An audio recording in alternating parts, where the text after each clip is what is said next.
എല്ലാവർക്കും നമസ്കാരം. ഇന്നത്തെ വീഡിയോ എന്ന് പറഞ്ഞാൽ ഒരു ദയനീയമായ കഥ പറയാനാണ്. ഇതുണ്ട് വണ്ടി 2016 എടുത്ത വണ്ടിയാണ്, ആക്റ്റീവൻ്റെ, ഹോണ്ടേൻ്റെ ആക്റ്റീവ. അപ്പോൾ ഇത് ഇപ്പോൾ കട്ടപ്പുറത്താണ്.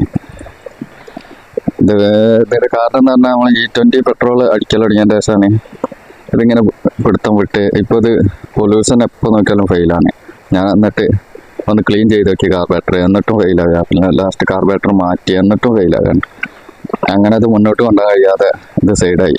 പിന്നെ മൈലേജ് പറഞ്ഞാൽ അന്നൊക്കെ 60 കിലോമീറ്റർ കിട്ടിയിരുന്നു വണ്ടി എടുത്ത്, പിന്നെ 40 താഴൊക്കെ. അപ്പോൾ അങ്ങനെ ഇത് കൊണ്ടുവരക്കാൻ കഴിയാതായിട്ട് ഞാൻ പിന്നെ അത് സൈഡാക്കി. അപ്പോൾ അത് ഒക്കെ പിടുത്തമുട്ടി കിടക്കുകയാണ്. ഇപ്പോൾ അത് കട്ടപ്പുറത്തായി ഇങ്ങനെ കിടക്കുകയാണ്. അതിൻ്റെ ശേഷം പിന്നെ പുതിയൊരു വണ്ടി എടുത്ത്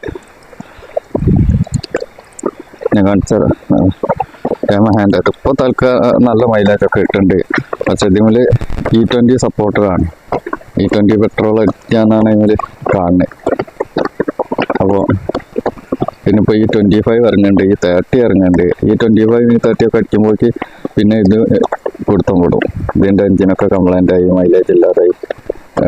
വണ്ടിക്ക് ആദ്യ കാലത്തൊക്കെ ഒരു വണ്ടി എടുത്തു കഴിഞ്ഞാൽ 20 കൊല്ലം ഒക്കെ ഒരു കുഴപ്പമില്ലാതെ, ഇപ്പോൾ ഒരു 4-5 കൊല്ലം ആകുമ്പോഴേക്കൊക്കെ തീരുമാനമാവും. പിന്നെ പുതിയത് ഇറങ്ങുന്ന E85 ആണ്. E85 ഇറങ്ങണ. അപ്പോൾ 85% എത്തനോളും 15% പെട്രോളാണ്. അപ്പം അതിന് പെട്രോൾ എന്ന് പറയാൻ പറ്റില്ല, എത്തനോൾ എന്ന് പറയണം. എത്തനോളിൽ 15% പെട്രോൾ ചേർത്താൻ നമുക്ക് തരുന്നു. അതിലുള്ള ഏറ്റവും വലിയ ഗുണം എന്ന് പറഞ്ഞാൽ 20% കുറവാണ് റേറ്റ്. ആ ഒരു വലിയ കാര്യമായിട്ടാണ് ഇപ്പോൾ കേന്ദ്ര സർക്കാർ കാണുന്നത്. വലിയൊരു കിട്ടലല്ല, 20% കുറച്ചതിൻ്റെ കാരണം.